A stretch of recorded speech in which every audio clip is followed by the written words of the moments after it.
Upper middle class से belong करते थे, जिनके 2 बेटे राजन और मानव थे और एक बड़ी बहू थी। पर बहू के लिए महिमा इतनी कंजूस थी कि तन का मैल भी व्यर्थ न जाने दे, और ऐसा सिर्फ इसलिए क्योंकि वो गरीब घर से थी। राजन देख ले कैसी औरत है तेरी, घर का कोई काम करती है, बस खाए और सोए। माँ क्यों इतना गुस्सा करती रहती हो? बहुत हो गया अब, वो कुछ कहती भी नहीं, तुम ही जो है रोज रोज। तू चुप रह, कम कमाता है तो बहू का साथ देने में लगा रहे, इसे तो मैं घर से निकाल दूंगी। माँ जी, मैं कोई भी काम करूंगी, बर्तन मांजूंगी, झाड़ू लगाऊंगी, बस मुझे घर से मत निकालिए। माँ, रोज का नाटक शुरू हो गया आपका। रानी भाभी को इतना सताती क्यों? आखिर क्यों माँ? क्योंकि तेरा भाई भिखमंगी बीवी लाया है। हाँ ठीक है, पर याद रखो कि असली अमीरी दिल की होती है, दिल की। और फिर कुछ ही दिनों बाद मानव ने घर में एक धमाका किया। किसी को बिना बताए उसने शादी कर ली और लड़की को डायरेक्ट घर ले आया। ये किसे ले आया? कौन है? तेरे साथ काम करती है क्या? नहीं माँ, ये साथ में काम नहीं करती है। इसका नाम प्रिया है और मैं इससे प्यार करता हूँ, इसीलिए शादी करके ले आया। तो हमें बताया क्यों नहीं बेटा, डायरेक्ट शादी क्यों? क्योंकि ये गरीब है पापा, और गरीब शब्द सुनकर तो माँ मानती नहीं। हाय राम, तूने तो गजब ही कर दिया, मैं तो मर गई रे। मैंने तुझे कितनी बार समझाया था कि गरीब लड़की से शादी मत करना, फिर भी तूने मेरी नहीं मानी। अरे यही तो बात है माँ, मुझे पता था कि आप प्रिया को कभी स्वीकार नहीं करेंगी, क्योंकि वो गरीब है, इसीलिए मैंने बिना बताए ही फैसला कर लिया, समझिए आप। नमस्ते माँ जी, मैं प्रिया, आपकी छोटी बहू। छोटी बहू? मैंने कब माना तुझे बहू? तू नहीं है मेरी बहू, और ना ही इस घर में रहेगी तू। मानव, तू भी अपना सामान ले और निकल यहाँ से। अरे रुक जा महिमा, अरे ये हमारे बेटे की पत्नी है अब, और हमारी बहू, तू इन्हें घर से नहीं निकाल सकती। हाँ, आप चुप रहो जी, ये मेरा घर है, मेरी मर्जी चलेगी। घर में 2 बहू थीं, रानी और प्रिया। दोनों गरीब परिवारों से आई, दोनों में जमीन आसमान का फर्क। रानी जहाँ सीधी सादी और डरपोक थी, वहीं प्रिया तेज तर्रार और चालाक। आप तो बहुत डरी डरी रहती हो, क्या बात है? अब मैं आ गई हूँ, डरना छोड़ दो।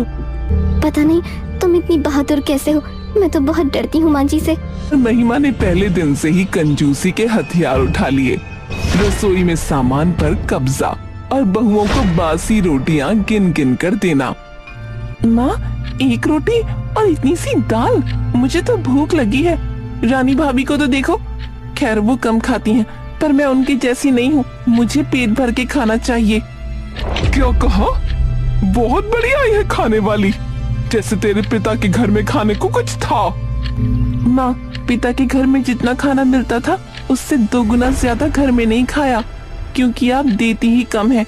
बाकी रानी भाभी को भी तो आप क्या देती हैं? बासी रोटी और पानी जैसी दाल।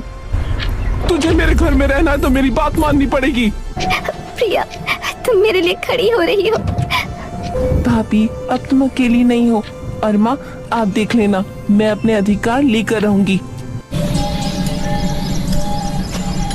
ये सूट कहाँ से लाई? मैंने तो मानव को पैसे देने से मना किया था, क्या तुमने चोरी की है?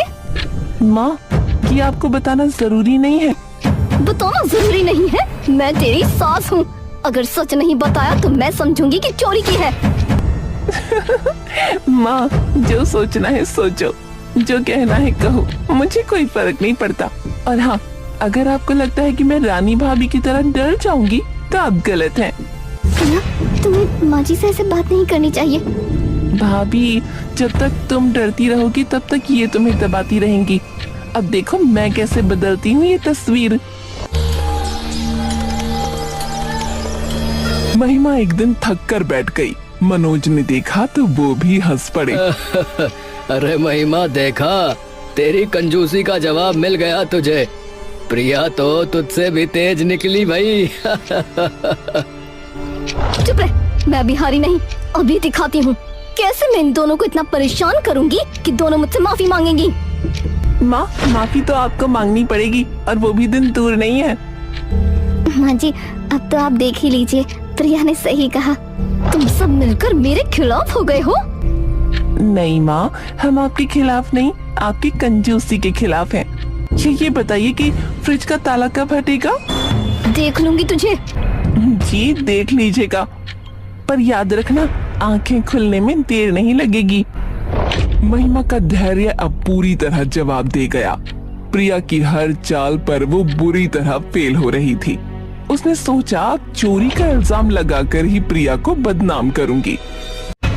सुनो सब, ये लड़की चोर है। मैंने इसको कभी पैसे नहीं दिए, मानव ने भी नहीं दिए। फिर ये नए नए कपड़े कहाँ से लाती है? ये मेरे पैसे चुरा रही है। माँ आप ये क्या बोल रही हैं? प्रिया मेरी पत्नी है, मैं उसे जानता हूँ, वो चोर नहीं है। अगर चोर नहीं तो बता ये पैसे कहाँ से आए? जवाब दे, तुझ में हिम्मत है तो सच बोल। देखा देखा सबने, इसकी जुबान बंद है क्योंकि इसके पास कहने को कुछ नहीं है। ये चोर है। सुनो सुनो पड़ोसियों, मेरे घर में चोर बहू आ गई है।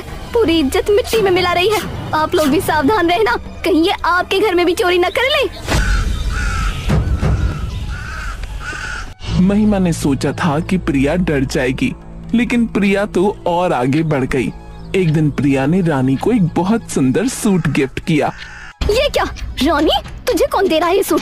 क्या तूने भी चोरी कर ली? नहीं तो माँ जी। रानी भाभी डरो मत, अपनी बात कहो। माँ, मैंने चोरी नहीं की है। प्रिया ने मुझे ये सूट दिया है। अगर आपको शक है तो उससे पूछिए। अच्छा, तो तेरी भी ज़बान निकल आई अब? हाँ, क्योंकि रानी भाभी इंसान है, आपकी गुलाम नहीं। और हाँ, ये सूट मेरी तरफ से गिफ्ट है।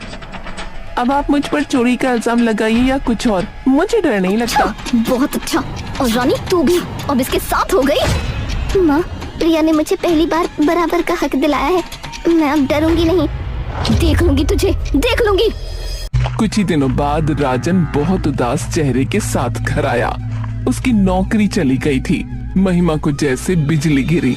घर दोनों भाइयों की सैलरी पर चल रहा था। अब अकेले मानव के वेतन से कैसे चलेगा? महिमा ने रानी पर अपना सारा गुस्सा निकाला। तू मनहूस है, तेरी वजह से हमारे बेटे की नौकरी गई। तू हमारे घर की काल है। माँ जी, मैंने क्या किया? मैं तो बस। माँ, ये मनहूसियत नहीं है। नौकरी में तो ऊपर नीचे होता रहता है। आप रानी भाभी को क्यों कोस रही हैं? तू चुप रह, तुझसे किसने पूछा? इस घर में तू आई ही क्यों है? रानी, तेरी वजह से आज खाने को दाल नहीं है। अरे भाई बस करो महिमा, बस करो। ये कोई टाइम है झगड़ा करने का? है? पहले सोचो कि क्या करना है।